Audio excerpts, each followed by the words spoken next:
realities, trade routes, timelines, dimensions and energies, both subtle and gross, and a whole lot of other stuff besides that intersect and mingle, conflict and blend, harmonize and clash, all producing a kind of cascade of novel and unusual phenomena and events of every conceivable description, and that is what Charles Fort exhaustively cataloged.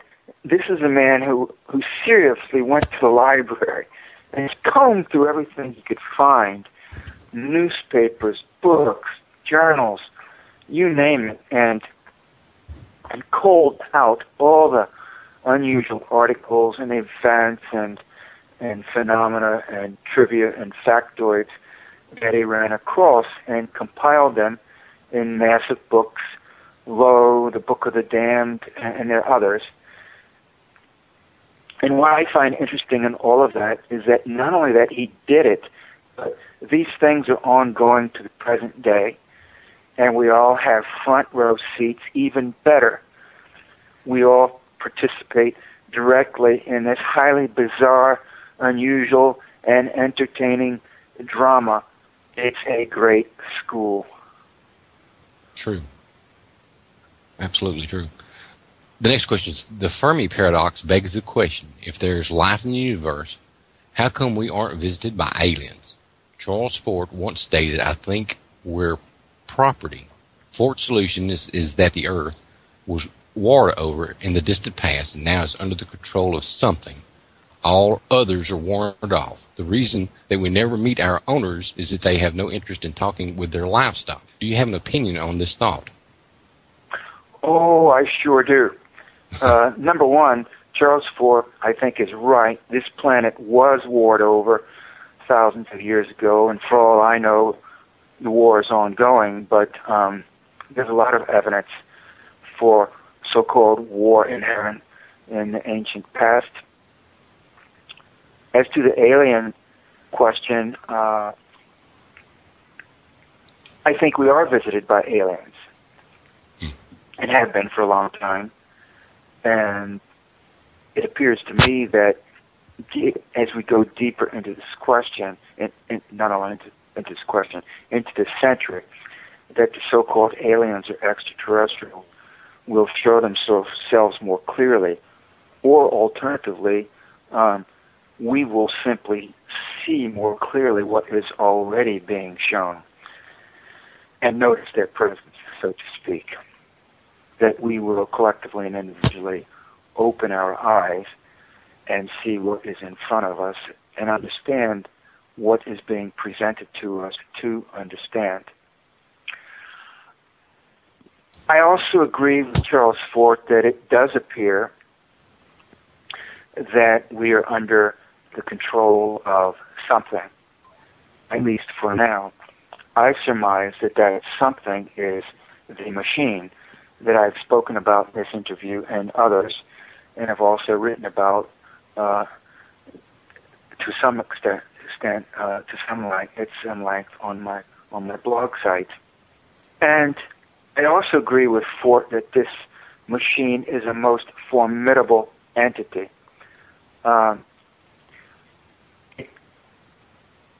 It doesn't want to engage us in a dialogue. In fact, as Fort has observed, it wants to dominate us. It intends to subjugate us, and in fact it is to a great extent doing that, feeding off of us, and look around, destroying us in myriad ways, large and small, on every hand. So I think that the livestock analogy of Charles Fort is probably very apt. Thank you. Fort supposedly burned his first book or books circa 1919 that suggests the Earth's humans were controlled by beings on Mars and possibly by a civilization on the South Pole. Were there any remnants of Fort's early work, and do you have any thoughts on beings living on Mars or the Moon, for that matter? Yeah. I don't know if there are any remnants of Fort's early work. If there are, I haven't seen them. But my best guess is that there certainly are beings on the moon and Mars, and I would also surmise that there are terrestrial black ops human factions on both the moon and Mars. For the Antarctic, there is something highly strange and secretive going on down there. I don't know what that is. I did try to find out, and more than anything, I discovered, we'll put it this way, I kept running into a veil of secrecy that made it hard for me to find out the kind of information that I was wanting to research. There are a couple of agencies that, for the better part of a century, for more than half a century, have controlled quite a lot of what happens in the Antarctic, and those two agencies would be the United States Navy and the National Science Foundation in the United States. There's another agency called Antarctic Support Associates that for many years worked very closely with the United States Navy and with the National Science Foundation. Now I believe that their support function is being carried out by another organization. But those three agencies, for years, for decades, very closely controlled not only who goes to the Antarctic and where they go, but also what they do when they're there. Nothing has changed in that regard right up to the present time. So there's a real security curtain, a type of compartmentalization that's been drawn over the Antarctic and what is happening down there that's very hard to pierce.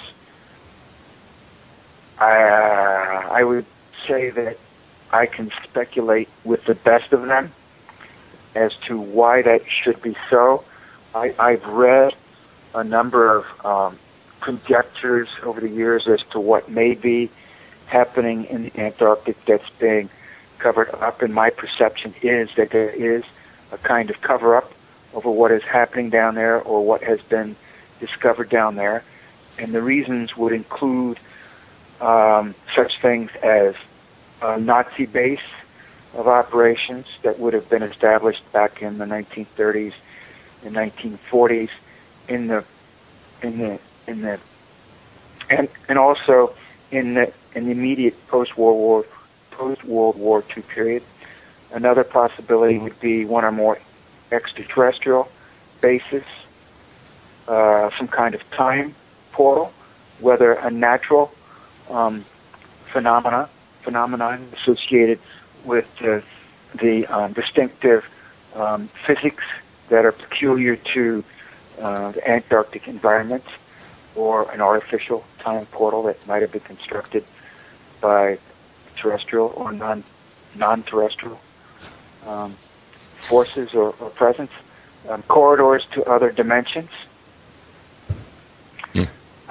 Perhaps there are monumental ruins from a pre-ice civilization, from pre-dynastic Egypt, for example, or from Atlantean times. There might be a Stargate. But at the end of the day, I truly do not know, because as I have told you, I try to look into what is happening down there and ran into some. There are blocks that any serious alternative researcher who is experienced and skilled at research will notice that after a period of time that it's hard to look into certain things in depth with respect to the Antarctic. Maybe all of those things that I mentioned are true, and there could even be more things that haven't occurred to me and other researchers. I don't know. I tried to find out, and I couldn't. I ran into a wall of secrecy, but I'm pretty sure there's more, perhaps a great deal more, going on in the Antarctic than we've been told about, and probably things have been discovered there that we haven't been told about. I think there's a lot more happening in the Antarctic than ice sheets and penguins. Excellent. Very interesting. Thank you very much, Richard. You're welcome. Richard, this is Uranus again, and we're going to move to the questions about karma. Okay. Last year, you protested at a nuclear facility, were arrested and served a sentence. You have spoken many times about how important it is to protest against the machine, as you call it. You've been calling others to also stand up to them, creatively and nonviolently, to work to individually counteract the actions of the machine, as Cliff High has recently admitted to in an interview with the forum here, but also to act against our collective negative karma. Is it time to man or woman up, even if it will hurt, will cost? Well, I'm very mindful of our collective karma, especially as one born in the U.S., and feel that there are some people who individually carry the burden of collective karma for others, at least until such time as others wake up to carry their own share. I would suggest that you are among their number and that it is a very, very heavy burden. So thank you. And would you speak in terms of our collective karma, especially those of us in the Northern Hemisphere, about how so many have avoided peering into our personal and collective shadows, avoided facing our shit, as you have said, much less entering into an initiatory alchemical process? And where have we colluded with the institutions of the machine? And I've heard you say recently that we will be possibly weeping radioactive tears as a result. Yes, well, they already are in Japan, you see. In fact, just within the last day or two or so, I have read that the people in Japan are beginning to pass radioactive urine. So this is this is going to be our reality going forward. It's Yes. no trivial thing. This is the time that tries, balances, and weighs the souls of men and women. So, yes, the time has come. And it is time to walk the talk. It is time to put up or shut up. You could say that, a lot of people will tell you, I believe this or I believe that, or I feel strongly about this issue or that issue. So now's the time to demonstrate that belief. If you have strong convictions, then you should be prepared to demonstrate that, because the well-being of the planet and perhaps the very future habitability of the planet is very much in question at this time. That is very much in play and up in the air. I'll go a little further and say that hard times require hard decisions.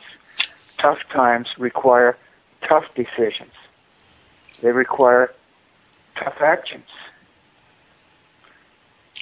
In terms of my personal actions and my personal decisions, I can tell you that I have spent over a year and a half of my life in 12 different jails and prisons in 5 different states in the United States of America as a direct result of the various nonviolent